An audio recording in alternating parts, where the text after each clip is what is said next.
2026 సంవత్సరం మార్చి నెల 10వ తేదీ ఈ 14వ వార్షికోత్సవం మొదటి రోజు రాత్రి సభకి చేరి వచ్చినటువంటి మీకందరికీ న్యాయాధిపతి అయిన యేసుక్రీస్తు నామంలో హృదయపూర్వకమైన నిండు వందనాలు తెలియచేస్తున్నాను. అందరికీ బిడ్డలారా, అందరికి వందనాలు.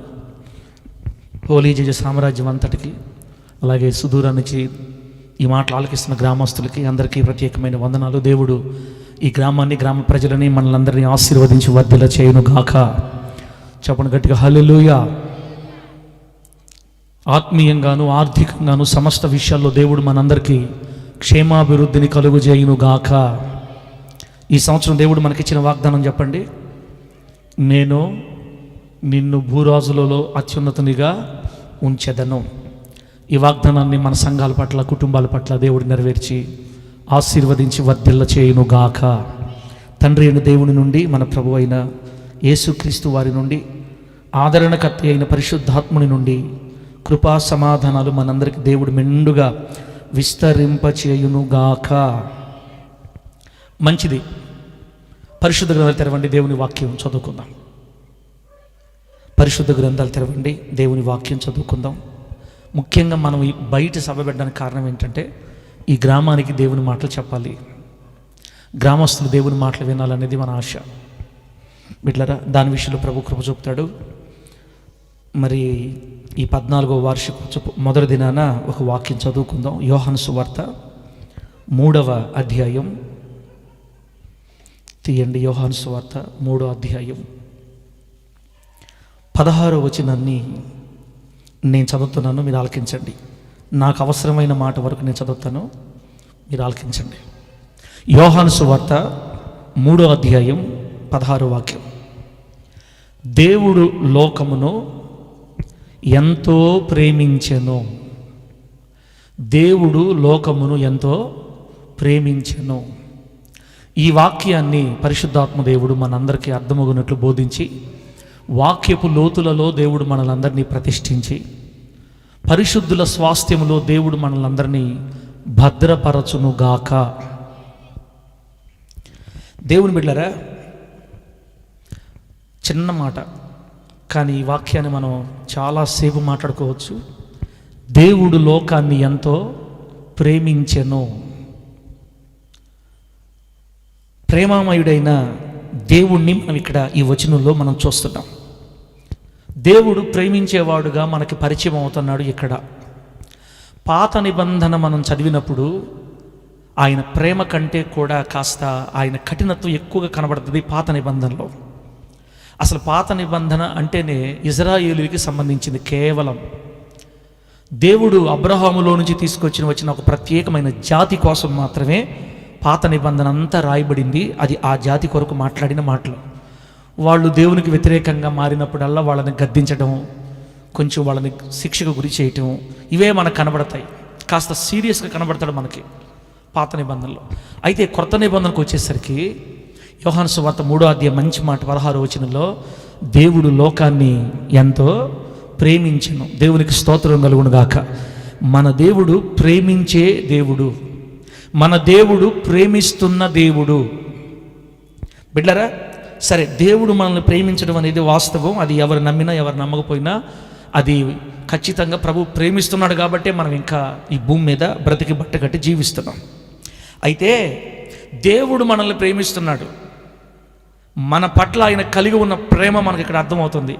అయితే నేను చెప్పదలుచుకున్న మాట ఏంటంటే, మన గురించి మనం ఏమనుకుంటాం, మనలను గురించి మనం ఏమనుకుంటాం అంటే, బిడ్డలారా, ఎక్కువగా మన గురించి మనం ఏమనుకుంటామంటే, నేను పెద్ద ఏం ప్రయోజనం ఎవరికి నా ద్వారా, నాకేమైనా జ్ఞానం ఉందా, చదువు ఉందా, లేకపోతే నేనేమైనా పనికొచ్చేవాడినా, సరిగ్గా ఒక్క దాంట్లో నేను నిలబడ్డానా, ఒక్క దాంట్లో అయినా నేను ఆశీర్వదించబడ్డానా, అసలు ఏందో నా కర్మ కాకపోతే నిలబడిన ప్రతి చోట ఫెయిల్, అన్నిట్లో ఓడిపోతున్నాను, నేను సరైన ఇల్లు కట్టుకోలేకపోయాను, సరైన మరి ఒక స్థితికి నేను చేరలేకపోయాను, కుక్క బతుకుతుంది నేను బతుకుతున్నా అనుకుంటుంటారు కొంతమంది. కుక్కతో పోల్చుకుంటారు లాస్ట్కి. కుక్క బతుకుతుంది నేను బతుకుతున్నాను, ఏం లాభం నా వల్ల అని మనం ఎక్కువ శాతం మంది ప్రజలు ఏంటంటే మనల్ని మనం చాలా చులకనగా మాట్లాడుకుంటూ ఉంటాం. మన విషయమై మనం చాలా తక్కువగా మాట్లాడుకుంటూ ఉంటాం. మన దృష్టిలో మనము విలువలేని వాళ్ళంగా ఉంటాం. దేవుని బిడ్డలారా, ఇంకా మీకు అర్థం చెప్పాలంటే ఇక్కడ కూర్చున్న వాళ్ళలో 90% మంది ప్రజలకి 90% మంది ప్రజలకి ఇక్కడ కూర్చున్న బిడ్డల్లో మన మీద మనకి మంచి ఆలోచన ఉండదు, మంచి ఒపీనియన్ ఉండదు.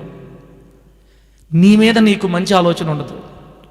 ఎందుకంటే ఏదో బలహీనతలు మనలో ఉంటాయి కాబట్టి. చిన్న చిన్న బలహీనతలు ఉన్నప్పుడు మనకేమనిపిస్తుంది అంటే, నేను పెద్ద నీతిమంతుడిని, నేనేమి నీతిమంతురాలని, నా గురించి ఏంది అసలు అని మనల్ని మనం చాలా తక్కువ అంచనా వేసుకుంటా, మనల్ని మనం అసలు లెక్క కూడా పెట్టుకోకుండా కొన్ని సందర్భాల్లో మన లోపాలు చూసుకొని దిగులు పడి కృంగిపోయి అసలు మనం అంటేనే మనకు అసహ్యం వచ్చేంత లోతుల్లోకి వెళ్ళిపోయిన వాళ్ళు ఇక్కడ 90% మంది ఉన్నారు బిడ్డలారా. అయితే దేవుడు మనతో ఈ మొట్టమొదటి రోజు ఏం మాట్లాడాలనుకుంటున్నాడంటే, నా వల్ల ఏం లాభం, నేను ఒక పెద్ద నీతిమంతుడినా, నేను ఒక పెద్ద నీతిమంతురాలనా, నాలో ఏం మంచితనం ఉంది, నాలో ఏమి నీతి ఉందని దిగులు పడతా మనల్ని గురించి మనం ఏవేవో ఆలోచనలు చేసుకొని అన్ని విషయాల్లో కృంగిపోయి నిరాశ నిస్పృహలోకి వెళ్ళిపోయి, ఏమోలే పోతుంది జీవితం, పోవాలంతే, బతకుతున్నాం కాబట్టి బతకుతున్నామని ఒక ఆశ, ఒక తృష్ణ, ఒక సంతోషం, ధైర్యం లేకుండా అనేక మంది చతికిలు పడిపోయినటువంటి ఈ రోజుల్లో దేవుడి రాత్రిపూట, ఈ మొట్టమొదటి రాత్రి ప్రభు మనతో ఏం చెప్తున్నాడంటే, నేను లోకాన్ని ఎంతో ప్రేమించాను అని చెప్తున్నాడు దేవుడు. మనకి దేవుని స్తోత్రం కలుగునుగాక. లోకం అంటే ఎవరు? దేశం అంటే మట్టి కాదో, దేశం అంటే మనుషులు. లోకం అంటే మనమేమో మన గురించి వేరేగా మాట్లాడుకుంటుంటే, దేవుడేమో మనల్ని ఏమంటాడు తెలుసా? నేను నిన్ను ఎంతో ప్రేమించాను. మనల్నే కాదు, ఈ చుట్టుప్రక్కల ఇళ్లలో చేరి ఈ మాటలు వినేవాళ్ళు ఎవరన్నా ఉంటే బిడ్డలు, వాళ్ళను కూడా దేవుడు ప్రేమిస్తున్నాడు. మానవ జాతి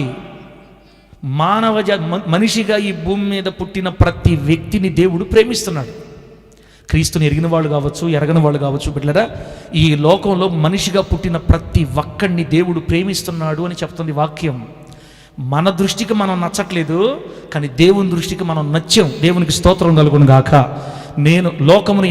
దేవుడు లోకమును ఎంతో ప్రేమించెను అంటే ఎప్పుడో ప్రేమించాడు ఆయన, ఇప్పుడు కాదు. ఆయన ఎప్పటి నుంచో ప్రేమిస్తున్నాడు. ఆదాము నుంచి మొదలుకొని ఈ రోజుటి వరకు ఉన్న ప్రజలందరినీ దేవుడు శిక్షిస్తున్నాడా, ప్రేమిస్తున్నాడా? అమ్మ చెప్పండి అమ్మా, ఏం చేస్తున్నాడు? ప్రేమిస్తున్నాడు. నీ దృష్టిలో నువ్వేమనుకుంటున్నావో ఒకసారి పక్కన పెట్టి ఈరోజు నీ విషయమై దేవుని ప్రణాళిక ఏంటి వెళ్ళరా? అందుకే అంశం పేరు ఏం రాసుకోవాలంటే, మీరు దేవుని దృష్టిలో మనం ఎవరిమి, అది అంశం. దేవుని దృష్టిలో మనం ఎవరిమి?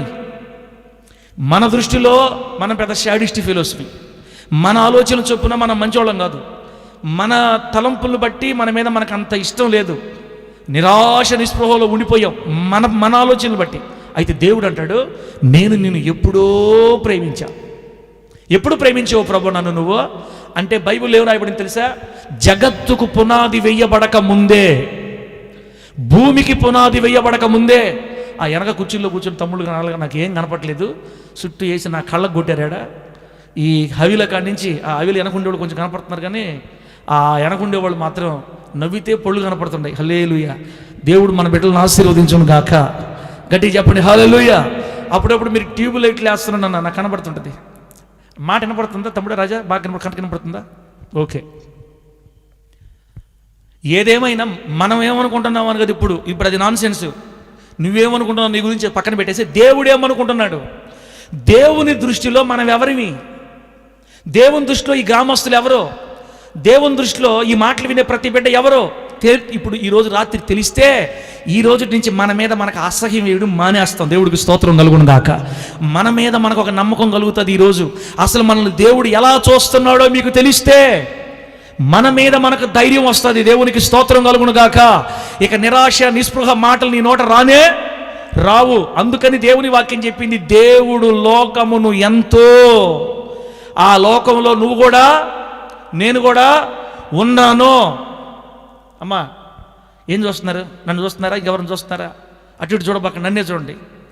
చెట్టు ఒకటే కనపడద్ది, అయినా మీరు నన్నే చూడాలా. నా మాట అర్థమైతే గట్టిగా హల్లెలూయా చెప్పండి. గట్టిగా హల్లెలూయా. దేవుడి దృష్టిలో మనం ఎవరిమి, ఆయన మన గురించి ఏమనుకుంటున్నాడు అది తెలియాలి. కొంతమంది ఏమంటారంటే ఏమనుకుంటాడు తలకాయ, ఏమనుకునేది, ప్రార్థన లేదన్నా ఇవా ప్రార్థన చర్చికి సరిగ్గా రావు, ఆ తర్వాత ప్రార్థన చేయమంటే మొక్కతుంటావు, ప్రార్థన చేత కాదు, పాటలు చేత కాదు, పనికి మళ్ళీ అని అంటాడు పాస్టర్ గారు. ఇంకేమంటాడు మనల్ని, అది మీకు తెలిసింది. కానీ బైబిల్ మన గురించి దేవుడు ఏమనుకుంటున్నాడో కొత్తగా చెప్పిందనమాట. దేవుని దృష్టిలో మనం ఎవరిమి, దేవుని దృష్టిలో నువ్వెవరు, దేవుని దృష్టిలో నేనెవరిని, అసలు మన గురించి మన ప్రభు ఏం తలస్తున్నాడు. మనం ఏంటంటే మన లోపాలను బట్టి, మన బలహీనతలను బట్టి చాలా తక్కువ అంచనా వేసుకొని చర్చిలు కూడా క్రమంగా రాలేక, దేవుని ముందుకి ధైర్యంగా రాలేక మనం దేవునికి చాలా దూరం వెళ్ళిపోయాం. బిడ్డలారా, చాలామంది దూరం వెళ్ళిపోయారు. వస్తున్నారు పేరుకి రావాలి కాబట్టి, మనసులో మనశ్శాంతి లేదు, నెమ్మది లేదు. ఎందుకంటే సరిగ్గా నేను దేవుడి కోసం నిలబడలేకపోతున్నాను, నేను ఓడిపోయిన వాడిని అని అనేక రకాలుగా కృంగిపోయిన ప్రజలతో దేవుడు మాట్లాడుతున్న మాట.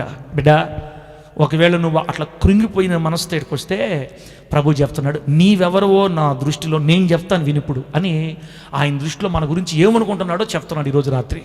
విందామన్నోళ్ళు గట్టిగా హల్లెలూయా చెప్పండి, శాంతక్క గట్టిగా చెప్పండి హల్లెలూయా అని. హల్లెలూయా. నంబర్ 1, ఆయన దృష్టిలో మనం ఎవరిమి. నంబర్ 1 మొదటి పాయింట్ ఏంటంటే, మనము దేవుని చేత ప్రేమించబడిన వారిమి. ఆమేనండి. ఛార్జింగ్ లేదు మీకు, ఎక్కువ పాటలు పాడితే ఛార్జింగ్ ఉంటుంది. మనకి ఇప్పుడు టైం మెయింటెనెన్స్ మనకి ఇప్పుడు ఎంతమంది నా మీద నిందలేస్తున్నారు టైం అని. ఈరోజు చూపిస్తా మీకు వేస్తున్నాము. మీరు మళ్ళీ నెల్లూరుకి వెళ్ళాలి కదా, త్వరగా లాగేద్దాంలే, ఏం పర్లేదు, మీరు రెడీగా ఉండండి. మొట్టమొదటి పాయింట్ ఏంటంటే, మనము దేవుని చేత ప్రేమించబడిన వారిమి. ప్రియమైన చెల్లిలా, నీ గురించి నువ్వేమనుకుంటున్నావో ఇప్పటి నుంచి ఇంక నువ్వు ఆపేసేయి. దేవుడు నీ గురించి ఏం చెప్తున్నాడంటే, నిన్ను దేవుడు ప్రేమిస్తున్నాడు. నేను నిన్ను ఎంతో ప్రేమించానమ్మా. ఎంత ప్రేమించావు తండ్రి, ఆయన మన కోసం ప్రాణం పెట్టునంతగా ప్రేమిస్తున్నాడు మనల్ని. దేవునికి స్తోత్రం కలుగును గాక. ఇక్కడ కూర్చున్న ప్రతి ఒక్కరి కోసం, అలాగే ఈ గ్రామంలో ఉన్న ప్రతి వ్యక్తి కోసం, అలాగే ఈరోజు భూమి మీద మనిషిగా జీవిస్తున్న ప్రతి బిడ్డ కోసం యేసుక్రీస్తు వారు కలువరి శిలువలో ప్రాణము పెట్టేంతగా దేవుడు మనలందరినీ ప్రేమిస్తున్నాడు. దేవునికి మహిమ కలుగును గాక. దేవుడు ప్రేమ స్వరూపే. ఏ స్వరూపే? కోప స్వరూపే, ప్రేమ స్వరూపే. మీరు ఒకవేళ ఇంతకుముందు కోప స్వరూపం మైండ్ ఉంటే తీసేయండి. ఆయన మన గురించి ఏమనుకుంటున్నాడో కొత్త నిబంధన చాలా బాగా చెప్తుంది. బిడ్డ, దేవుడు మన గురించి ఎంత ప్రేమ కలుగున్నాడంటే, ఆయన కలువరి శిలువలో మన కోసం ప్రాణం పెట్టేంత ప్రేమ, నీ కోసం చచ్చేంత ప్రేమ అన్నమాట. ఒక మాట చెప్పాలంటే, మన కోసం ఎంత ప్రేమ, దేవుడికి ఎంత ప్రేమ, చనిపోయేంత ప్రేమ. కొంతమంది చెప్తున్నారు చూడండి, నీ కోసం చచ్చిపోతా, అవసరమైతే నీ కోసం అవసరమైతే ఏమైపోతాను, చచ్చిపోతా. అంత అబద్ధమే. డూప్ మాటలు పడుతుంటారు కొంతమంది. అమ్మాయి, నీకోసం చచ్చిపోతా నేను, నువ్వు కానీ మాట లేదంటే నేను చచ్చిపోతా. ఏం చెప్తుంది, నువ్వు కూడా ఈ మధ్య ఓవర్ యాక్షన్ చేస్తావు, నీకు అవసరం చచ్చిపోతా. మనుషులే చచ్చిపోతున్నారు అవసరమైతే. కొన్నిసార్లు మనుషుల కంటే కొన్ని కోట్ల రెట్టు ఎక్కువగా ప్రేమ కలిగిన దేవుడు ప్రభు చెప్తున్నాడు, నీ లోపాలని, నీ బలహీనతలను బట్టి నువ్వు తక్కువగా అంచనా వేసుకున్నావు. అమ్మా, నువ్వు నా బిడ్డవి. నేను ఎట్లా చూస్తున్నాను తెలుసా, నా ప్రేమను పొందిన బిడ్డగా నేను నిన్ను చూస్తున్నాను. దేవునికి స్తోత్రం కలుగును గాక. గట్టిగా చెప్పండి హల్లెలూయా. మనము దేవుని దృష్టిలో ఎలా ఉన్నామంటే, ఆయన చేత ప్రేమించబడే వ్యక్తులుగా ఉన్నాము. చెప్పండి, దేవుడి దృష్టిలో మనం ఎవరమే? ఫస్ట్ పాయింట్ చెప్పండి. మనం దేవుని దృష్టిలో ఎవరమే? దేవుని చేత ప్రేమించబడిన వారిమి. ప్రేమించబడిన వారి అంటే ఆల్రెడీ మనల్ని ప్రేమిస్తున్నాడు దేవుడు. ప్రేమించాడు కాబట్టే భారతదేశ జనాభా ఎంత? 150 కోట్ల మంది. 150 కోట్ల మంది భారతదేశ జనాభాలో నిన్ను దేవుడు పేరు పెట్టి తన సన్నిధికి పిలుచుకున్నాడు. దేవునికి స్తోత్రం కలుగును గాక. మన కన్నుల ముందు ఎందరో ఇంకా ప్రభువుని ఎరుగుని వారై కన్నులు తెరవబడక, రక్షణ లేక, మారు మనసు లేక నరకాగ్ని పరిగెత్తి వెళ్ళిపోతూ ఉంటే, ఇన్ని వేల మందిలో, ఇన్ని కోట్ల మందిలో నిన్ను నన్ను పేరు పెట్టి పిలుచుకున్న ఆ ప్రేమగల తండ్రి చెప్తున్నాడు, నీ బలహీనతలు నీ మనస్సాక్షిని బట్టి కాదు కానీ నేను చెప్తున్నాను బిడ్డ, నేను నిన్ను ప్రేమించాను. అందుకని మీదట నేను అట్టాడు దాన్ని నేను ఇట్ట అనుకోవద్దు. నువ్వు నన్ను దేవుడు ప్రేమించాడని చెప్పుకోవాలి. ఇక్కడ నుంచి దేవునికి స్తోత్రం కలుగును గాక. దేవుని దృష్టిలో మనం ఎవరిమే? దేవుని చేత ప్రేమించబడిన వారిమే. ఇంత చెప్పిన తర్వాత కూడా నేను షాడిస్టోడ్ అంటే నాకు సంబంధం లేదు. ఇంకా అమ్మా, అదేంటి పాస్టర్ గారు మీరు ఏంది మాట్లాడుతున్నారు, మీరు అసలు ఈ మధ్య భలే తేడాగా మాట్లాడుతున్నారు ఏంది, మనం ఎట్లా బతికినా కూడా ఆయన మనల్ని ప్రేమిస్తాడా? మనం ప్రతి ఆదివారం మాట్లాడుకుంటున్నాం, మళ్ళీ దాని గురించి వివరంగా చెప్పాల్సిన అవసరం లేదు. నీ కూతురు నీ కొడుకుని నువ్వు ఎట్ట ప్రేమిస్తావో అంతకంటే కొన్ని కోట్ల రెట్లు ఎక్కువగా మన దేవుడు మనల్ని అందరినీ ప్రేమిస్తున్నాడు. యేసు నామములో పిలిచాడంటే నిన్ను ప్రేమించాడని అర్థం. నిన్ను వేరు చేసుకున్నాడు లోకం నుంచి, పాపం నుంచి, శాపం నుంచి, సమస్తమైన దుర్నీతి నుంచి నిన్ను నన్ను వేరు చేసి ఆయన పాద సన్నిధిలో నిలుపుకున్నాడు. మనము దేవుని చేత ప్రేమించబడుతున్న వారిని. మనం పాపులం కాదు, దరిద్రులం కాదు, శాపగ్రస్తులం కాదు, శాడిస్టోళం కాదు, పనికిమాలినోళ్ళం కాదు. మనము దేవుని చేత ప్రేమించబడుతున్న వారిమే. ఆమేన్, హల్లెలూయా. గట్టి చెప్పండి, హల్లెలూయా. మనము దేవుని చేత ప్రేమించబడుతున్న వారిమి. మనమే కాదు, ఈరోజు ఈ మాట విని ప్రభు దగ్గరకు రావాలని కోరుకొని యేసయ్య పాదాలు ఆశ్రయించి ఏ బిడ్డైనా, క్రీస్తుని ఎరిగిన బిడ్డైనా, క్రీస్తుని ఎరగని బిడ్డైనా, ఈ గ్రామంలో ఉన్న ప్రతి కుటుంబాన్ని నా దేవుడు ప్రేమిస్తున్నాడు, మన దేవుడు ప్రేమిస్తున్నాడు. ఆయన కొందరినే ప్రేమించి కొందరిని తోసేయడానికి పక్షపాతం ఉన్న దేవుడు కాదు. ఆయన సర్వ సృష్టికర్త. ఆయన ఈ భూలోకాన్ని, ఆకాశ విశాలాన్ని నిర్మించిన ప్రేమగల తండ్రి. వీటన్నిటిని మన కోసమే నిర్మించాడు. ఆయన మన మీద బహు ప్రేమ కలిగిన దేవుడు. ఆమేన్. ఈ ఎంఆర్ ఆఫీస్ కాలనీలో ప్రతి బిడ్డ మీద ప్రేమ కలిగిన దేవుడు. శిక్షించే దేవుడా, ప్రేమగల దేవుడా? ప్రేమగల దేవుడు. చెప్పండి, దేవుని దృష్టిలో మనం ఎవరో అమ్మా? మొదటిది, మనము దేవుని చేత ప్రేమించబడుతున్న వారిమి. రెండో పాయింట్, మనం దేవుని దృష్టిలో ఎవరిమి? రెండో పాయింట్, ఆదికాండం 1వ అధ్యాయం 27వ వచనం చూడండి. ఆదికాండం 1వ అధ్యాయం 27వ వాక్యం ఏముందంటే, దేవుడు తన స్వరూపమందు నరుని సృజించెను, దేవుని స్వరూపమందు వానిని సృజించెను, స్త్రీనిగాను పురుషునిగాను వారిని సృజించెను అని రాయబడింది. అమ్మలారా, అయ్యలారా, పొద్దున లేచిన దగ్గర నుంచి మనల్ని మనం తిట్టుకుంటా, ప్రార్థన చేయలేను, చర్చికమ్మగలను, మాట సరిగా లేవు, అసలు నన్ను దేవుడు ప్రేమిస్తున్నాడా, నన్నెందుకు ప్రేమిస్తాడు, నాలాంటి దౌర్భాగ్యురాలు, నాలాంటి దౌర్భాగ్యుడి భూమి మీద ఉండకూడదు, అసలు భూమికి బరువు నేనని మనల్ని గురించి మనం చులకనంగా మాట్లాడుకుంటా, మనల్ని గురించి మనం ఒక భయంకరమైన మరి వేదనకరమైన స్వభావాన్ని కలిగి ఉంటే, ఈరోజు రాత్రి ప్రభువు చెప్తున్నాడు, ఎందుకు కుమారుడా నిన్ను నువ్వు అలా దూషించుకుంటావు, ఎందుకు కుమార్తె నిన్ను నువ్వు అలా తిట్టుకుంటావు, ఎందుకు నిన్ను నువ్వు అలా వేదనకరమైన మాటల చేత కృంగిపోతావు? బిడ్డా, నువ్వెవరవో తెలుసా నా దృష్టిలో? నువ్వెవరవో తెలుసా నా దృష్టిలో? నీవు నా అద్భుతమైన సృష్టివి, నిన్ను నేను సృష్టించాను అని చెప్తున్నాడు దేవుడు. ఇక్కడ మనం చదివిన వాక్యం ఏముంది? దేవుడు తన స్వరూపమందు నరుని సృజించాను, దేవుని స్వరూపమందు వాడిని సృజించాను, స్త్రీనిగాను పురుషునిగాను చేశాడంట. అమ్మా, అంటే దాని అర్థం ఏంటంటే దేవుడే నిన్ను నన్ను సృజించాడని రాయబడింది బైబిల్లో. నీ తల్లి గర్భంలో నేను పిండంగా రూపించింది ఎవరో? మాట్లాడాల, కోపం వస్తుంది నాకు. నువ్వు సృజించింది ఎవరో? సుబ్బారావు కాదు, దేవుడు. నీ తల్లి గర్భంలో నేను పిండంగా రూపించింది, నా తల్లి గర్భంలో నన్ను పిండంగా రూపించింది సుబ్బారావు కాదు, దేవుడు. భూమి మీద మానవ జాతి నిర్మాణకుడు యేసు. ఆయన ఏం చెప్పాడంటే, ఆదికాండం 1వ అధ్యాయంలోనే, నా స్వరూపమందు మిమ్మల్ని సృష్టించాను. మిమ్మల్ని చూస్తే నన్ను చూసినట్టుగానే ఉంటుంది. నా ముక్కు, నా కళ్ళు, నా రూపం మొత్తం నాలాగే మిమ్మల్ని చేసుకున్నా బిడ్డలరా. మీరు శాడిస్టోళ్ళు కాదు, మీరు మంచోళ్ళు. ఎవరన్నా దేవుని శాడిస్ట్ అనొచ్చా? మనల్ని కానీ అంటే దేవుని అన్నట్టు లెక్క. ఎందుకంటే మనం ఆయన పోలికలో ఉన్నాం కదా. హలో, తెలుగు అర్థమవుతుందా? తెలుగు వాళ్ళని అంత ఇక్కడ ఉండేది. ఇప్పుడు ఆయన పోలికలో మనం ఉన్నాం కదా. నువ్వు ఆయన పోలిక తమ్ముడా, అన్నా నువ్వు ఆయన పోలిక, చెల్లిలా నువ్వు ఆయన పోలిక, నేను ఆయన పోలిక, ఆయన స్వరూపం. ఎంత చక్కని మాటలు. ఆదికాండంలోనే రాయబడింది మన గురించి. దేవుని స్వరూపం అందు మనం సృష్టించబడ్డాం. మనము దేవుని యొక్క చిత్రం బిడ్డలారా. దేవుణ్ణి మనం గీస్తే ఎలా ఉంటుందో చూడాలనుకుంటే మనల్ని గీస్తే సరిపోద్ది, మనలాగా ఉంటాడంట ఆయన. దేవుని స్వరూపమందు నరుని సృజించాను, తన స్వరూపమును సృష్టించాడు దేవుడు. స్త్రీనిగా పురుషునిగా దేవుడే మనలను సృష్టించాడు. అమ్మా, ఎందుకు పుట్టాను నేను, అసలు సావాల్సింది అనుకుంటావు కదా నువ్వా? ఎందుకు అనుకుంటున్నావు? అట్లా అనుకోకూడదు. నువ్వు నిన్ను భూమి మీద సృష్టించింది దేవుడు, నిన్ను ఇంత దూరం తీసుకొచ్చింది దేవుడు, నీకు పెళ్లి చేసింది దేవుడు, పిల్లల్ని ఇచ్చింది దేవుడు, నిన్ను ఇంతవరకు నడిపించేది దేవుడు, నిన్ను పోషించేది దేవుడు. అన్ని రంగాల్లో నిన్ను దేవుడు బాగా చూసుకుంటుంటే నువ్వేమో దరిద్రురాల్ని అట్టాడిదాన్ని ఎట్టాడిదాన్ని, నాలాంటి బతకడం అనవసరం, నాలాంటిది బ్రతకడం అనవసరం, అసలు యేసయ్య నన్ను తీసుకోపోతే బాగుండు, నన్ను తీసుకో. ఇక నుంచి యేసునామమున ఆ మాటలు మానివేయుదురుగాక. గట్టి చెప్పండి హల్లెలూయా. మన దృష్టిలో మనం అసహ్యం కనపడుతున్నట్లయితే దేవుడి దృష్టిలో మనం ఎట్లా కనపడుతున్నామో తెలుసా? ఆయన అద్భుతమైన సృష్టి. మనము దేవుడు సృష్టించిన అద్భుతమైన సృష్టి. ఒకసారి నేను చెప్పిన మాట ఊహించుకోండి, కోతులకు తోకలు ఉంటే మనందరికి తోకలుగానే ఉంటే, హలో, అప్పుడు డైరెక్టర్ గారికి తోకకుండా ఊహించుకోండి, అప్పుడు ఇస్రాయల్ పాస్టర్ గారి తోక ఊహించుకోండి, ఈ కోతి తట్టిట్టు ఊపుతుంటుంది, ఆ విధంగా మనం ఊపుకుంటా పొరపాటును పళ్ళు ముందుకు వచ్చి ఇది కొరమొగలకు వచ్చినట్టు కిందకి బాగా దూసుకొని వచ్చి ఎడకొని వచ్చి అనుకోండి, అన్నం తినేటప్పుడు గుచ్చుకునే, నిద్రపోయేటప్పుడు నిద్రలో కూడా గుచ్చుకుంటుంటాయి. ఇంకా పొరపాటున పొట్టేలకు వచ్చి 2 కొమ్ములు కానీ వచ్చి ఉంటే మనకని పెట్టుంటే దేవుడు ఎటుండేది?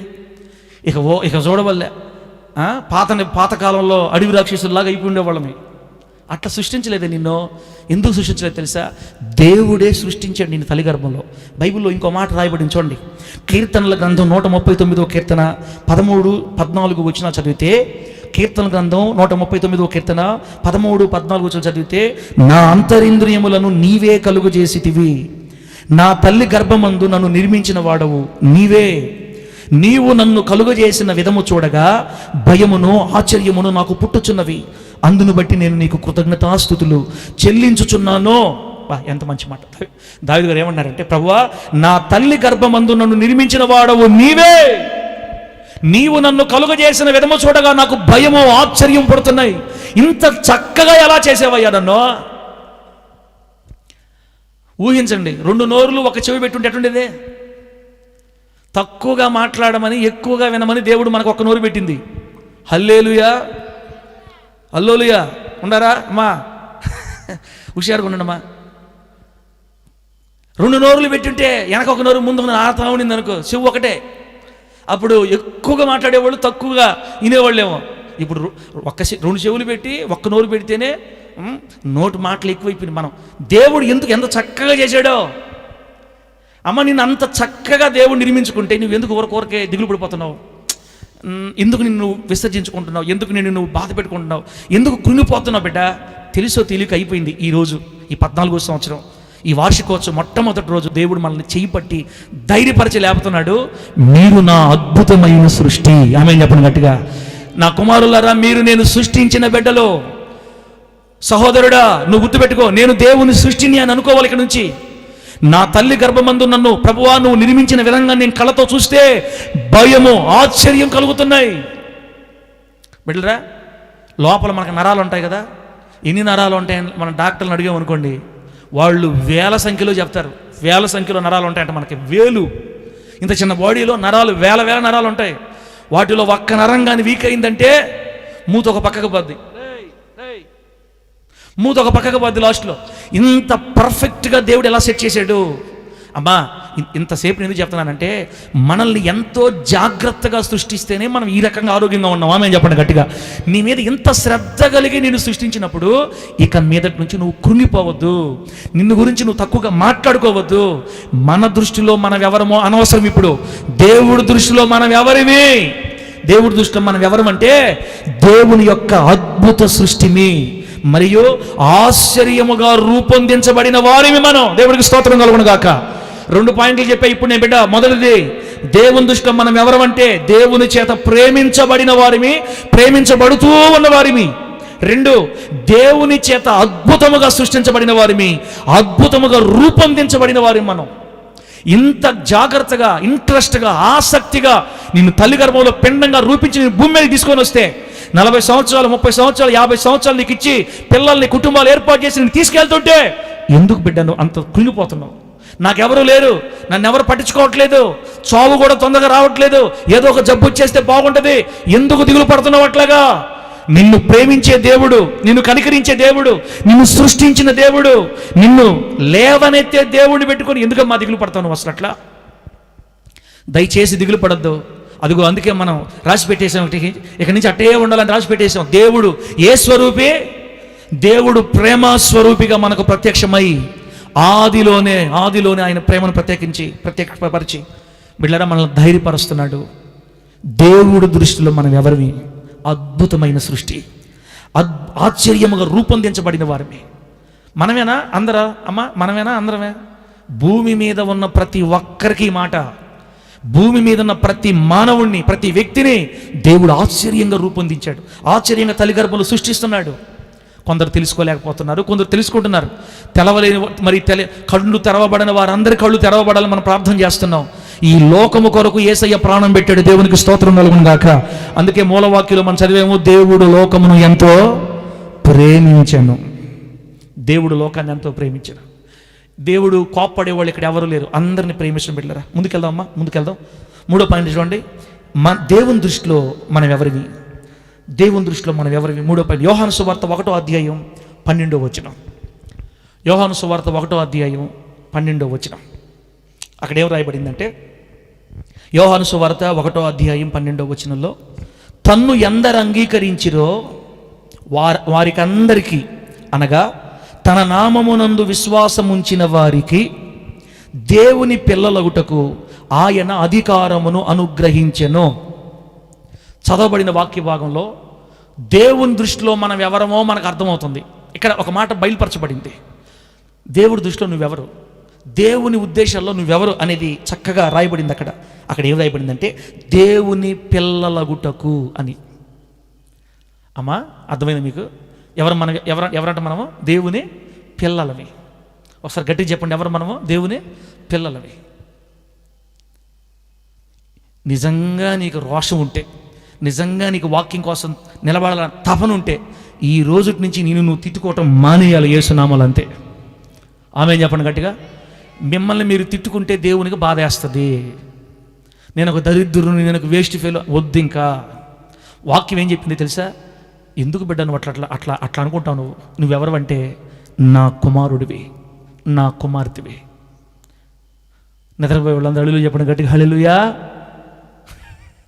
భలే హుషారుకున్నారమ్మా. దేవుడు మిమ్మల్ని దీవించును గాక. హల్లెలూయా చెప్పండి గట్టిగా. ఎవరం మనమో? దేవునే పిల్లలమే. ఎంత మంచి మాట.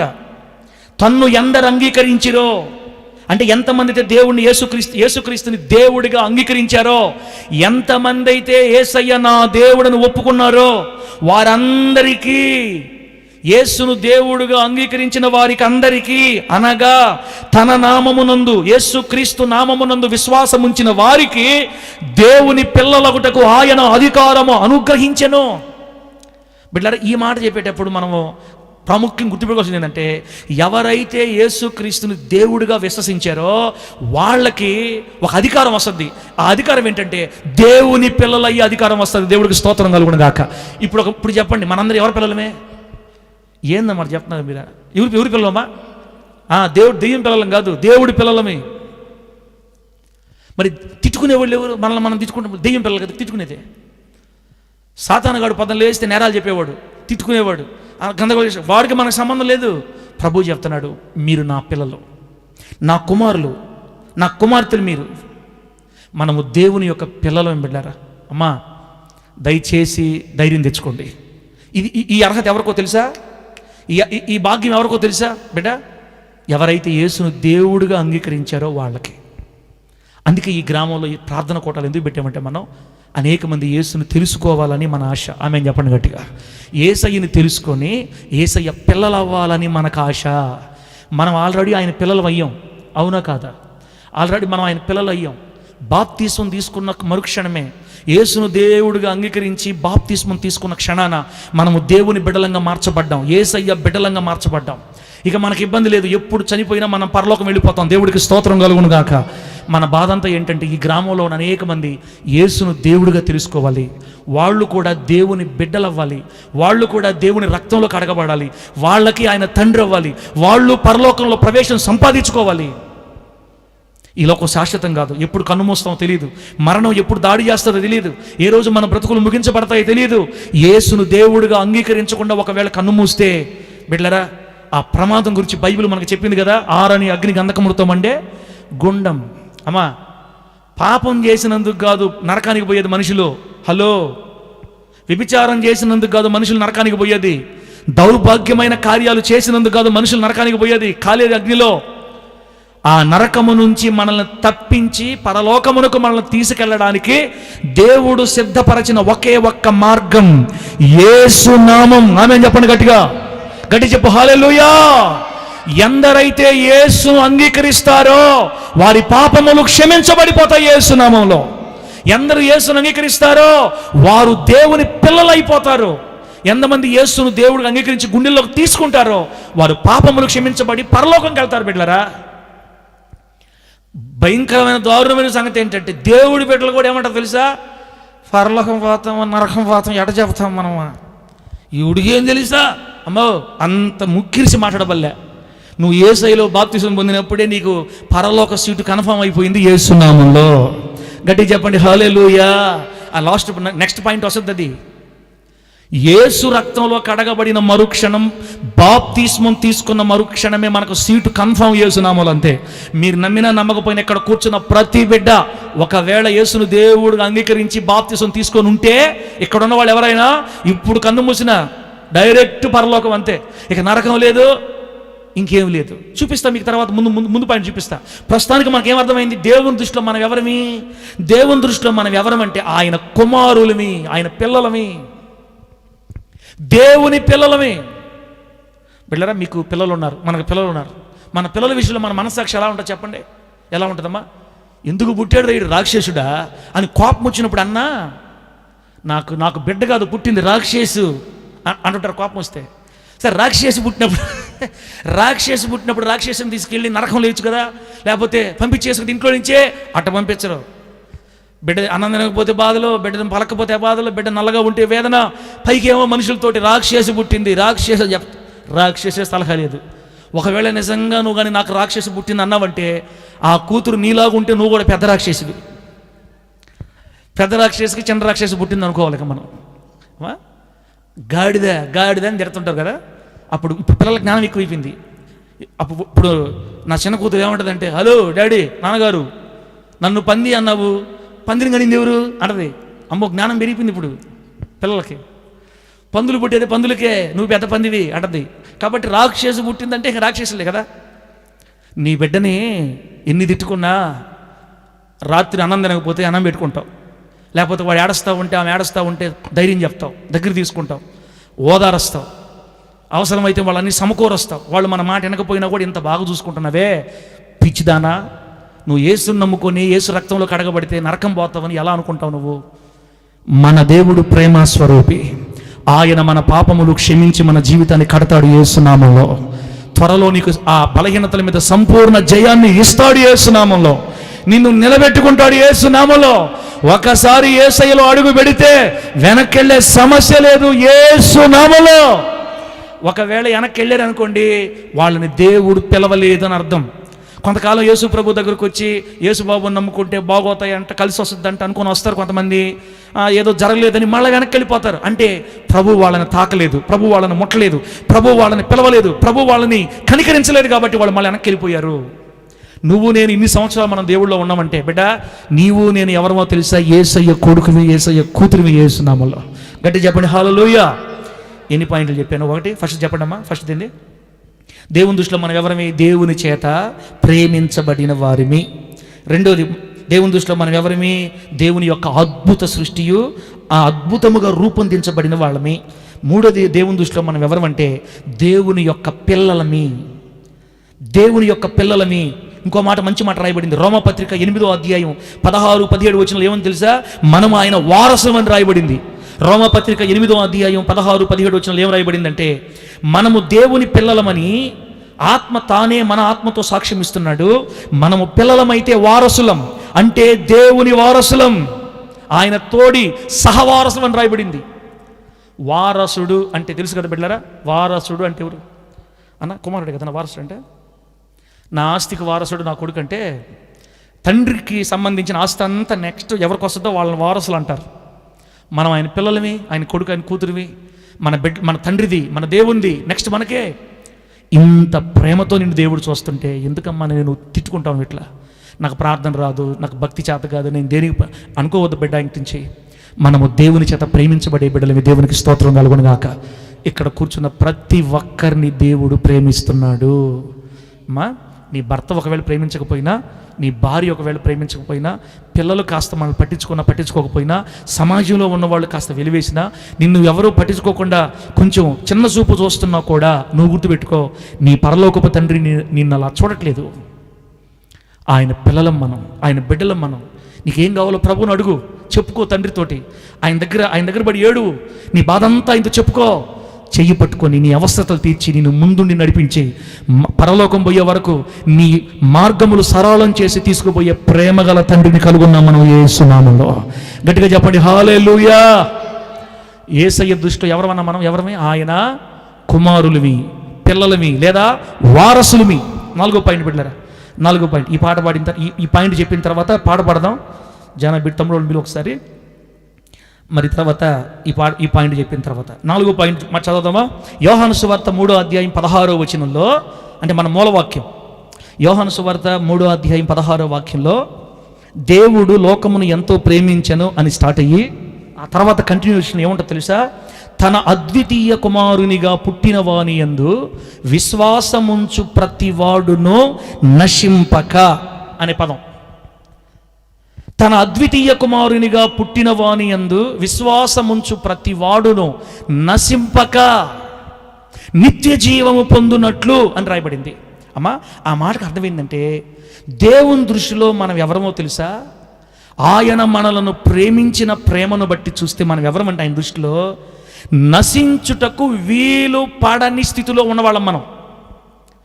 అమ్మా, నశించడానికి ఇక వీలు లేని స్థితిలో ఉన్నాం మనం ఇప్పుడు.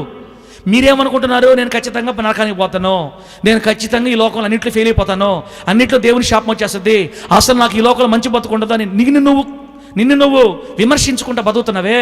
ప్రభువు చెప్తున్నాడు, ఎవడైతే నా కుమారుని యందు విశ్వాసం ఉంచుతాడో, దేవుడు మన కొరకు అనుగ్రహించిన యేసు ప్రభు నందు ఎవరైతే విశ్వాసం ఉంచుతారో వారు నశించరు. ఇంకా ఆమేన్ చెప్పండి గట్టిగా, వారు నశించరు.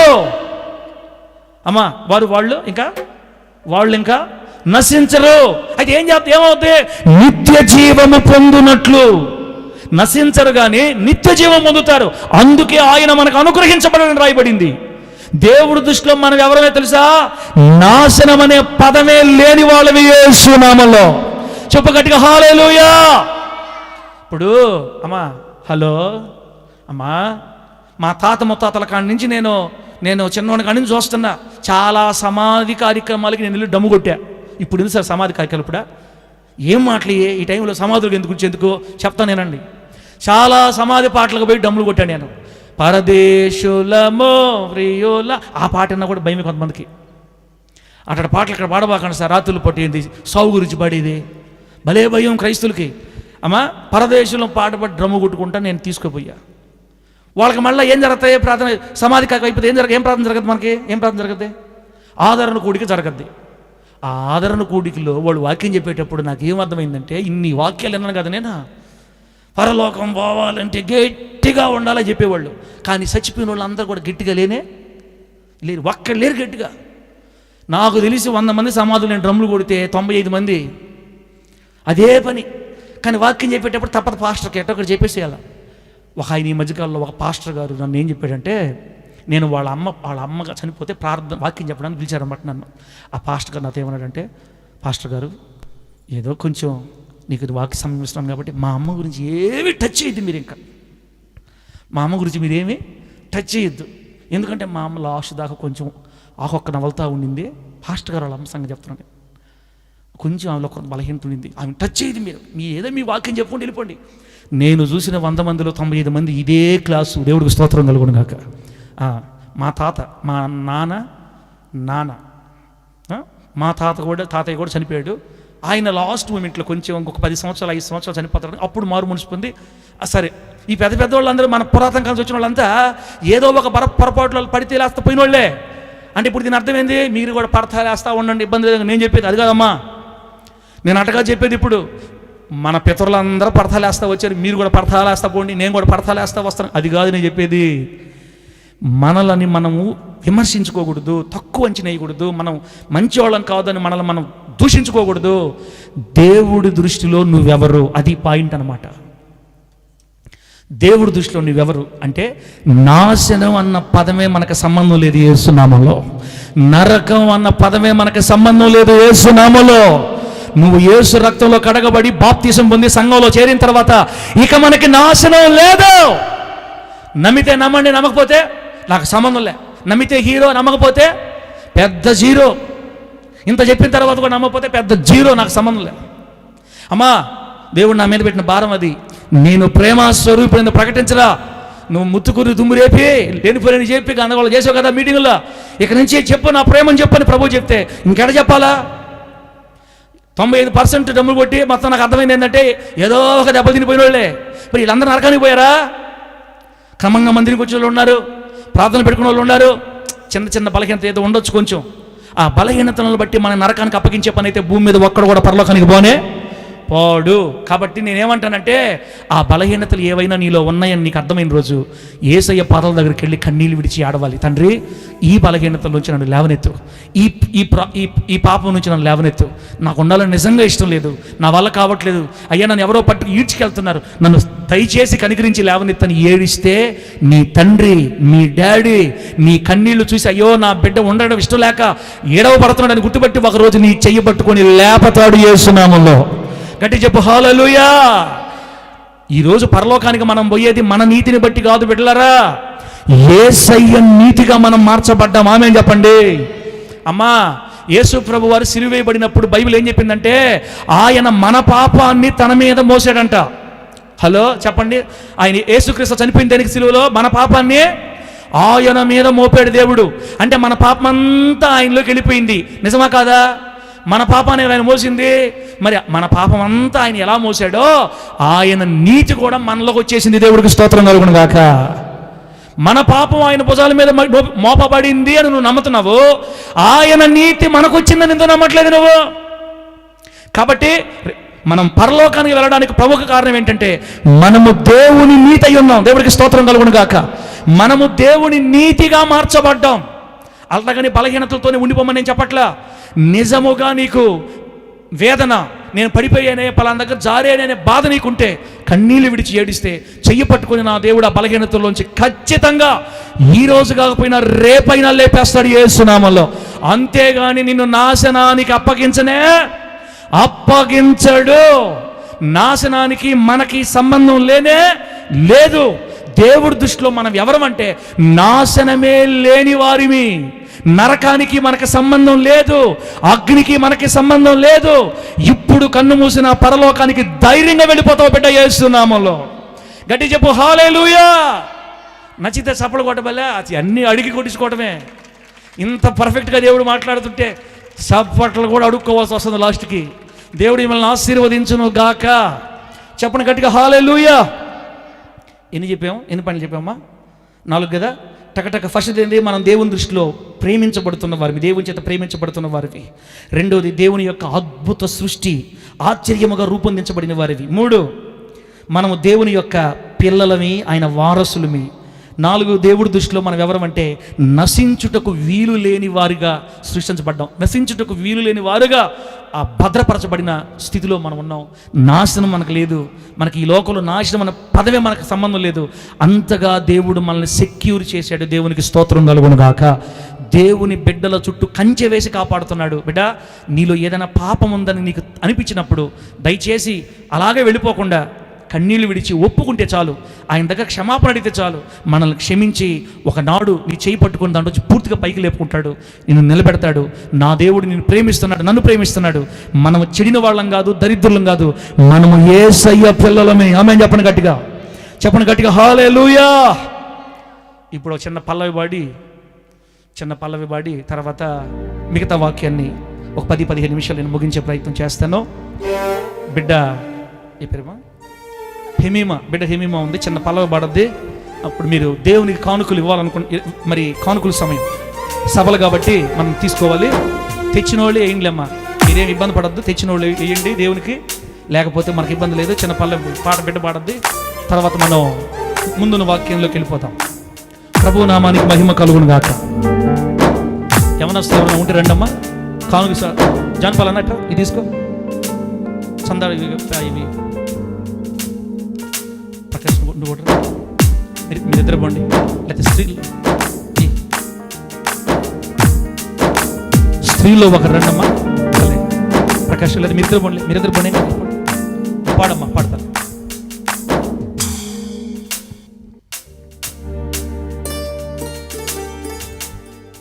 విశ్వాసమే మన ఆయుధం,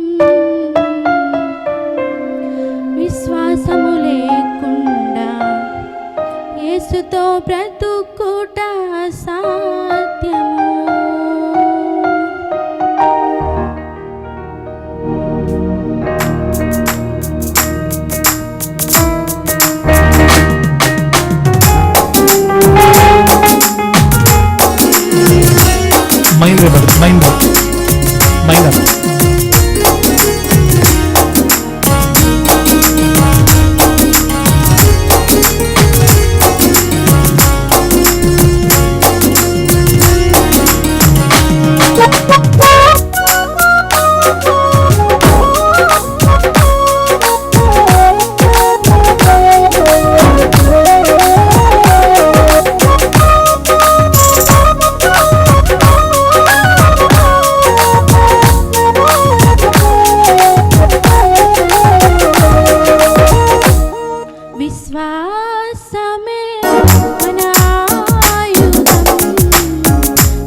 చప్పలు కొట్టాలి, బిడ్డలారా చప్పలు కొడతాం. ఆమేన్.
దేవుని దృష్టిలో నువ్వు విలువైన బిడ్డవి. సంతోషంగా చప్పలు కొట్టి బిడ్డ. ఆమేన్. ఈ రోజు నుంచి నీ మైండ్ మారిపోవాలి, నీ మనస్సాక్షి మారిపోవాలి బిడ్డ.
హల్లెలూయా.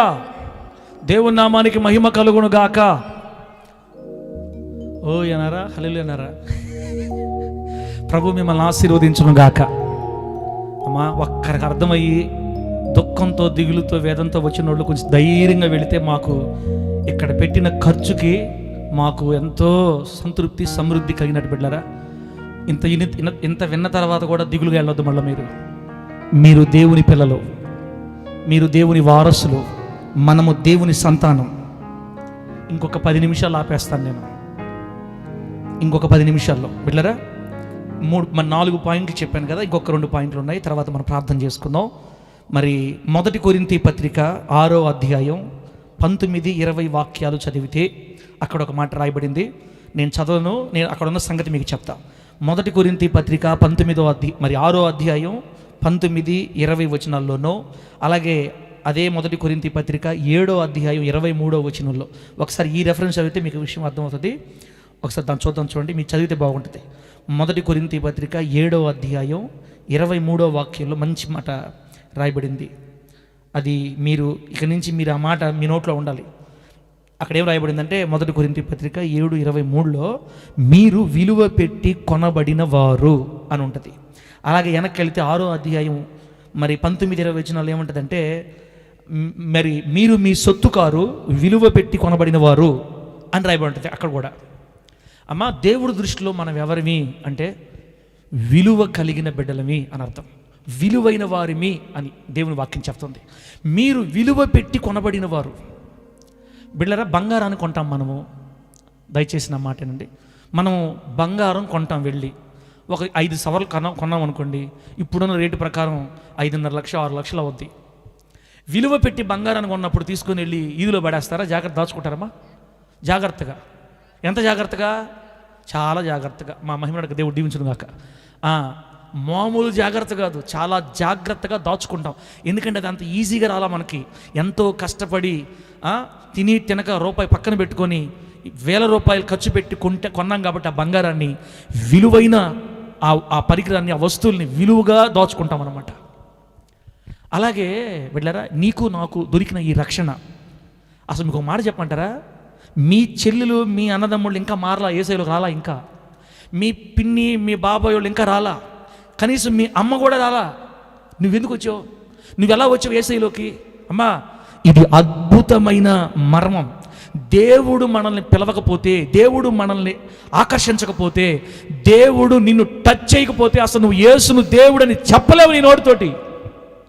అమ్మా, బయట బిడ్డలను అడగండి, అయ్యా మీకు యేసు ప్రభు దేవుడు అని తెలుసా అంటే వాళ్ళు ఏమంటారు తెలుసా? తెలుసు, దేవుళ్ళలో ఆయన ఒక దేవుడు అంటారు, దేవుళ్ళలో ఆయన ఒక దేవుడు.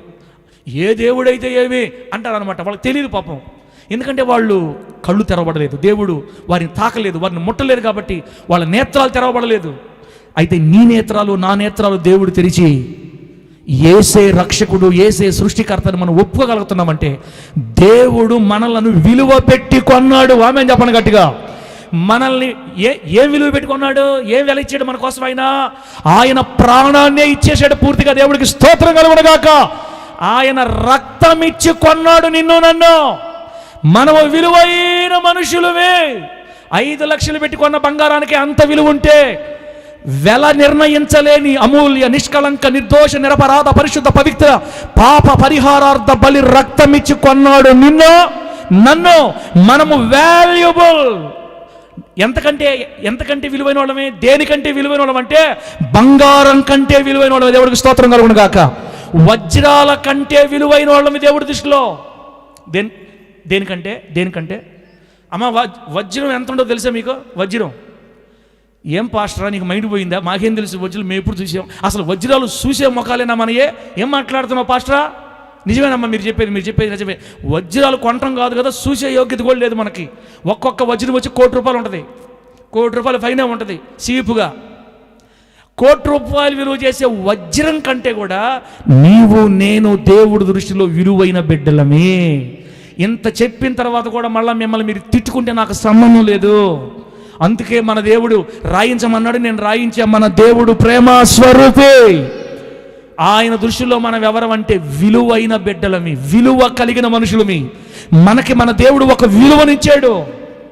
నీ భర్త నీకు విలువకపోయినా పర్వాలే, నీ భార్య నీకు విలువకపోయినా పర్వాలే, తల్లిదండ్రులు పిల్లలు తల్లిదండ్రులకు విలువ ఇవ్వకపోయినా పర్వాలే, సమాజంలో నీకు విలువ లేకుండా చులకనగా చూసినా పర్వాలే, అందరూ నిన్ను ఎగతాళి చేస్తూ ఉంటే, వాడు లేనోడు, వాడు దరిద్రుడు, పేదోడు అనుకుంటుంటే, లోకం నిన్ను ఆ చూపుతో చూస్తుంటే, ఓ పేదరాలు అనుకుంటున్నా ఓ బిడ్డ, నీతో దేవుడు మాట్లాడుతున్నాడు. నీవు యేసయ్య దృష్టిలో వజ్రం కంటే విలువైన దానివి. నువ్వు వజ్రం కంటే విలువైనోడివి. నేను వజ్రం కంటే విలువైనోడి నా దేవుని దృష్టిలో. We are precious. విలువైన రత్నాలమి, వజ్రాలమి, అంతకంటే ముఖ్యమైన వాళ్ళు దేవుడికి. మనం దేవుడికి స్తోత్రం కలుగును గాక. నాకు తెలిసి వజ్రాన్ని ఎవరు పోగొట్టుకోరు. నేను ఎంత మంచివాడిని తెలుసా? మా అత్త ఉంది ఇక్కడ, మా అత్త ముందు చెప్పాలి ఆ మాట. నేను అమ్మా, నాకు పెళ్ళైనప్పుడు మా అత్త చైన్ పెట్టింది నాకు. నేను ఎంత మంచివాడిని అంటే, కాలంలో మునిగేదానికి పోయాం, ఎక్కడికి సభలకు పోయాం మేము. ఆ మధ్యాహ్నం పూట అందరు కాలంలో మునపోతుంటే నేను కూడా పెద్ద ఈరుళ్ళకి పోయి, నేను కాబట్టి చైన్ వేసుకొని మునగాల, నా కాల్లో దోకతో అందరు నా చైన్ చూడాలని. నాకేం తెలుసు, విలువ తెలీదు. బంగారు విలువ తెలిస్తే కదా. ఆ టైంలో ఎందుకులే మా బాధలు. ఇంకా ఎగిరెగిరి దూకిన తర్వాత అరగంట తర్వాత చూస్తే మెడలో చైను. అప్పుడు నేను చెప్పా, ఈ కాలంలో దూకిన దండ తెచ్చిన వాళ్ళకి 1116 దొరికితే కదా, వాళ్ళకే దొరకలా, నాకు దొరకలా. అప్పట్లోనే అప్పట్లో. ఇప్పుడు అదే కానీ ఉంటే మేము బంగారం, మేము ఇంకా ఎంత విలువైన మనుషులు అయి ఉండేవాళ్ళమే. మా అత్త నా అదొక రకంగా చూసి, నీకు దండాలు రా నాయన అని చెప్పింది. అప్పుడు ప్రేమగా పెట్టింది. నేనేమో కాలఫాల్ చేసేస్తాను దాన్ని. విలువలు తెలియదు మనకు, విలువ తెలీదు. మీరు కూడా అలాగే మీ గురించి అనుకుంటున్నారమ్మా. మనం ఏమనుకుంటాం, నేను విలువలేని వ్యక్తిని, నన్ను ఎవరు లెక్క చేయరు, అసలు నా స్థాయి ఏంటి, నా పరిస్థితి ఏంటి. తమ్ముడా, నీకు డబ్బు లేకపోవచ్చు, మనుషుల పరంగా మంచి కులం కాకపోయి ఉండొచ్చు, మన హోదా లేకపోయి ఉండొచ్చు, ఒకవేళ మనము విసిరివేయబడినట్టుగా ఒక మూల విసిరివేయబడొచ్చేమో, కానీ నువ్వు యేసయ్య దృష్టిలో విలువైన బిడ్డవి. ఆమేన్ చెప్పడం గట్టిగా చెప్పు హల్లెలూయా. నువ్వు విలువైన బిడ్డవి, నీవు విలువ కలిగిన వ్యక్తివి, నీవు దేవుడి దృష్టిలో ఒక బహు వాల్యుబుల్ కలిగిన వ్యక్తివి. ధైర్యం తెచ్చుకోండి. ఇక మీదట నుంచి మీ మీద మీరు మరొక రకమైన మనసు తెచ్చుకోవద్దు. వీటన్నిటిని బట్టి మీ గుండెల్లో ధైర్యము కలుగును గాక. గట్టి చెప్పండి హల్లెలూయా. 1 పేతురు పత్రిక 2వ అధ్యాయం 9వ వచనం. 5వ పాయింట్ అయిపోయింది, 6వ పాయింట్. 1 పేతురు పత్రిక 2వ అధ్యాయం 9వ వచనం ఏముందంటే, 1 పేతురు పత్రిక 2వ అధ్యాయం 9వ వచనం ఏముందంటే, అయితే మీరు ఏర్పరచబడిన వంశమును, రాజులైన యాజక సమూహమును, పరిశుద్ధ జనమును, దేవుని సొత్తైన ప్రజలునై ఉన్నారు అని రాయబడింది. అబ్బా అబ్బా అబ్బా అబ్బా, ఈ మాటలు చదువుతుంటే ఎంత సంతోషం వేసింది తెలుసా మనం ఆయన దృష్టిలో ఎవరమో తెలుసా? రాజవంశానికి చెందిన వాళ్ళమే, అంటే రాజులమే. మీ ముఖాలు ఎంత బాగుండాయో ఆ మాటకి. ఇవర్రా నువ్వా, ఏంద్ర స్వామి పాస్టర్, నీ నూరు పాస్టర్ చేసింది. రాజులు మనమా? ఏవి రాజులమే? ఏవి రాజులు? ఒడ్డు రాజులమే, బుట్ట రాజులమే, చిన్న రాజులమే, పెద్ద రాజులమే అన్నాడు చూస్తున్నారు. అమ్మా, మీరు నమ్మకపోయినా మనం దేవుని వాక్యం చెప్పిందమ్మా కాబట్టి నమ్మాలి. మీరు నేను చెప్తే నమ్మబలే, దేవుని వాక్యం చెప్పింది మనల్ని. మీరు రాజులైన యాజక సమూహం. మీరు రాజులు, యాజక సమూహం రెండు. మీరు రాజులు ఎట్టుంటారు? 24 గంటలు నా కర్మ అనుకుంటా ఉంటారా? రాజులు అట్టుండరు. రాజులు తీరే వేరు, రాజ నడక వేరు, రాజ భోజనం వేరు, రాజ టీవీ వేరు, రాజ స్థితి వేరు. ఉన్నా లేకపోయినా నువ్వు ఒకటే గుర్తుపెట్టుకో, యేసులో మనం రాజులు. ఆమె చెప్పండి గట్టిగా. మనల్ని యేసయ్య రాజులుగా చూస్తున్నాడు. ఆయన దృష్టిలో మీరు రాణులు. నువ్వు దేవుడు నమ్ముకున్నావు కదా, యేసు రక్తంలో కడగబడ్డావు కదా బిడ్డ, బాప్తిసం తీసుకున్నావు కదా. అందుకే తొందరగా బాప్తిసం తీసుకోండి. ఎవరైనా బాప్తిసం తీసుకోకపోతే, యేసు రక్తంలో కడగబడాలి, త్వరగా మనం ముద్రించబడాలి. నువ్వు ఎప్పుడైతే బాప్తిసం ద్వారా ముద్రించబడతావో దేవుడు నిన్ను రాజుగా చూడడం స్టార్ట్ చేస్తాడు యేసు నామములో. You are the king and queen. నీవు రాజువి, రాణివి. పాస్టర్ గారు, ఈరోజు మీ మాట్లాడడం మాకు ఎట్టుందంటే ఇప్పుడే మేము పరలోకం వెళ్ళిపోయినట్టుంది. ఈ వాక్యం అయిపోయిన తర్వాత మళ్ళీ మేము నరకన పోవాలని తెలియదు, కానీ నీ మాట్లాడుంటే మాత్రం ఇప్పుడేమేమో రాజులు అయిపోయినట్టుంది పాస్టర్ గారు. నువ్వు నమ్ము, నాకు ఖచ్చితంగా రాజు అయిపోతావు యేసు నామములో. అంటే నమ్ముంటే నీ వల్ల అయితే నమ్మవానికి సమస్తం సాధ్యం. రాజు అయిపోతావు, నువ్వు రాణి అయిపోతావా? అయ్యేం లేదు రేపు పొద్దున అంటే నాకు సంబంధం లే. ఇంకా మీరు నమ్మండి బిడ్డలారా, మీరు రాజులు, తర్వాత పరిశుద్ధ జనం. ఎంత చక్కని మాట. రాజులైన యాజక సమూహం ఒకటి, ఏర్పరచబడిన వంశం. బిడ్డలారా, మనం దేవుని దృష్టిలో ఏర్పరచబడ్డ వంశానికి చెందిన వాళ్ళమే. మూడోది పరిశుద్ధ జనం.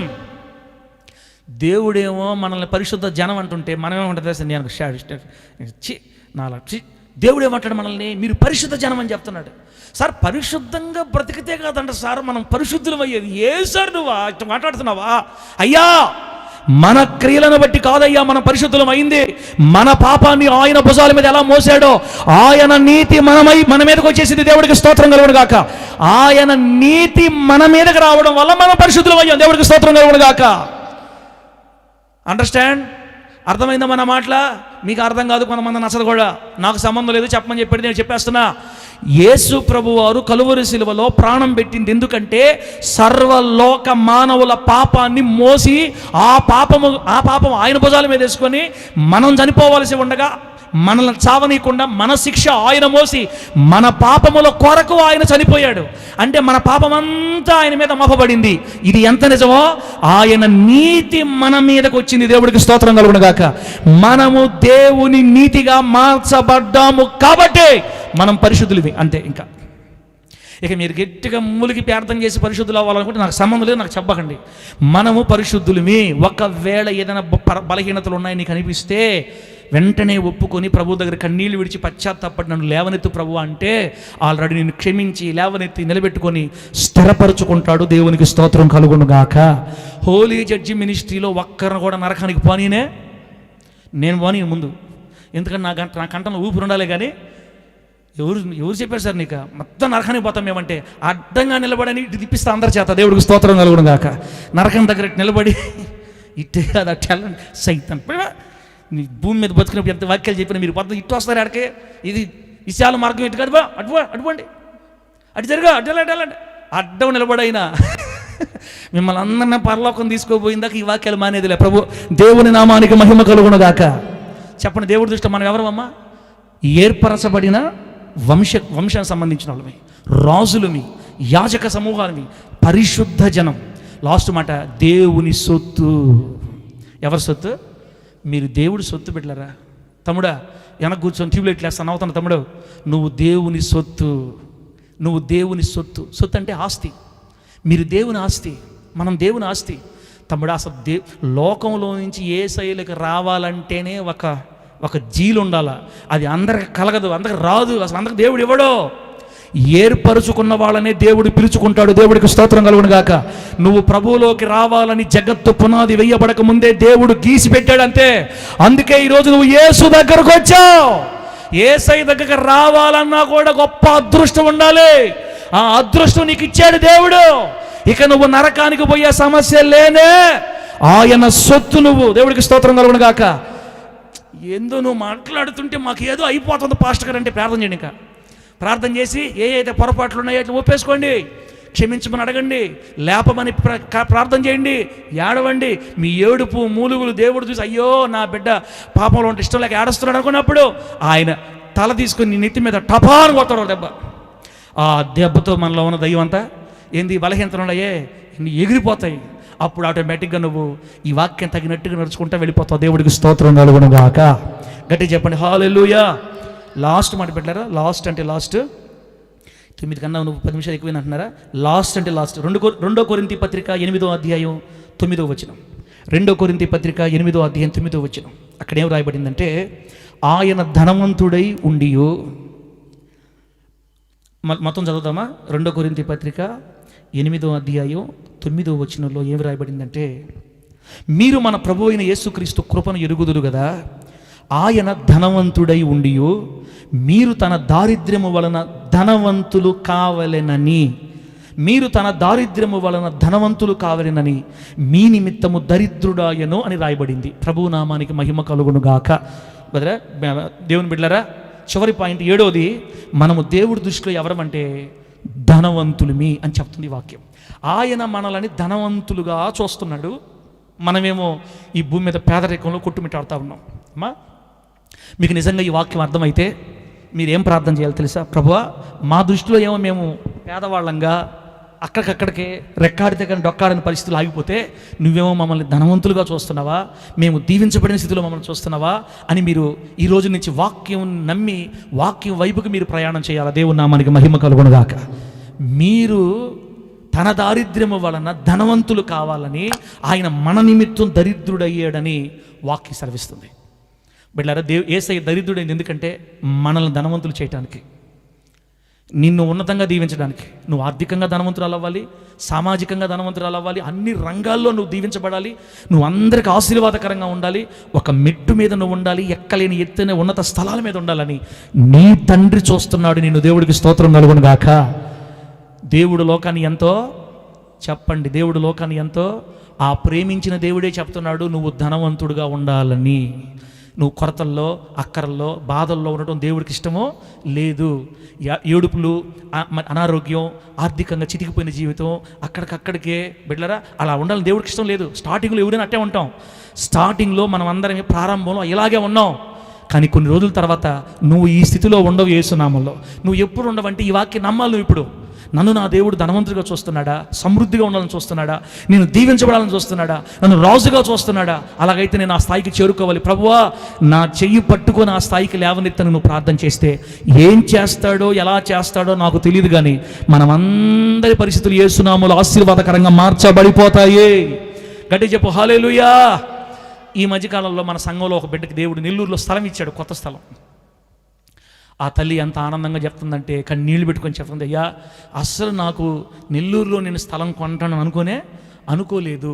దేవుడు నాకు మంచి స్థలం ఇచ్చాడు, నన్ను పట్టణంలో దేవుడు దీవించాడని సాక్ష్యం చెప్పింది మన సంఘంలో. తర్వాత ఇల్లు కట్టుకోవాలని ఆశపడుతుంది. అలా దేవుడు పేదరికంలో ప్రారంభించబడిన మన జీవితాలు మెట్టుమెట్టుకు లేపుతాడు. పెట్టారా? అప్పుల్లో ఉన్నారా? ఎందుకు దిగులు పడతారు? 5 లక్షల అప్పు గురించి దిగులు పడుతున్నావా? లేకపోతే 10, 15, 20 కోట్లైనా పర్వాలే, లేపే దేవుడు మనకున్నాడు. యేసునామములో ఆమేన్ చెప్పండి గట్టిగా. ఈరోజు తిడుతున్నారు, అప్పులోళ్ళు తిడుతున్నారా? తిట్టించుకోండి బాగా. ఒక రోజు వస్తుంది అప్పులోళ్ళు మనల్ని చూసి తలంచుకునే రోజు వస్తుంది యేసునామములో. ఎందుకంటే నువ్వు ధనవంతుడివే. ఎవరి దృష్టిలో? కొంతమంది ముఖాలు చూసి ఆఫా అన్నట్టు చూస్తున్నారు. నేను ఆపను, ఈ మాట చెప్పేసి ఆపేస్తా లాస్ట్. మీకు ఎందుకు నచ్చట్లే ఈ మాటలు కొంతమందికి, అందుకే నేను కళ్ళు మూసుకుని వాక్యం చెప్తుండా. 2, 3 అర్థమైన చాలు యేసునామములో మండాల మంట. ఆయన దృష్టిలో మనల్ని ధనవంతులుగా ఆశీర్వదించబడిన వ్యక్తులుగా చూస్తున్నాడు. కలువరి శిలువలో ప్రాణం పెట్టింది ఎందుకంటే అమ్మా మనం ఈ భూలోకంలో అన్ని రకాలుగా దీవించబడాలని బిడ్డలారా. మనం పాపంలో నుంచి మాత్రమే కాదు, సామాజికంగా, ఆర్థికంగా అన్ని రంగాల్లో దీవించబడాలనే దేవుడు మనల్ని పిలుచుకున్నాడు, మనల్ని ఆయన నిలబెట్టుకున్నాడు. ఇంత పెద్ద మందిరాన్ని దేవుడు మీకు ఇచ్చాడంటే మీ మీద మామూలు ప్రణాళిక లేదు దేవుడికి. ఆమేన్ చెప్పండి గట్టిగా. అసలు మందిరానికి రాయేయాలంటేనే అది పెద్ద విశేషం. దేవుడు మీకు ఇంత చక్కని మందిరాన్ని ఇచ్చి ముత్తుకూరు బిడ్డలకి ఇలా ఏర్పాటు చేసి మిమ్మల్ని దీవించాడంటే మీ పట్ల ఆయనకి ఎన్నో ప్రణాళికలు ఉన్నాయి. రాబోయే రోజుల్లో ఆ ప్రణాళికల్ని మనం అందుకొందుముగాక. లాస్ట్ మాట చెప్పండి, మనం దేవుని దృష్టిలో ఎవరమే? ధనవంతులుమి అని అన్నమాట. ఏనమ్మా ధనవంతులుమే. భేదవాళ్ళం అంటారండి మీరు అనబకనట. మీరు ధనవంతులు. ఈరోజు బాధల్లో, కష్టాల్లో, కన్నీళ్ళలో ఉండొచ్చు.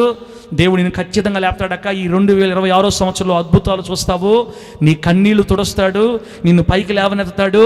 పడిపోయిన చోటే లేచి నిలబడతావు యేసునామములో. పడిపోయిన చోటే దేవుడు నిన్ను లేపతాడు యేసునామములో. నీవు హెచ్చించబడతావు. ఆమె చెప్పొచ్చు, ఇంకోసారి. నువ్వు దీవించబడతావు. పడిపోయిన చోటే నువ్వు లేవనెత్తబడతావు. యేసు నామములో నువ్వు రాజుగా దీవించబడదువు గాక. దేవుడు లోకమును ఎంతో ప్రేమించాడు. ఆ ప్రేమించిన వాళ్ళలో నువ్వు కూడా ఉన్నావు.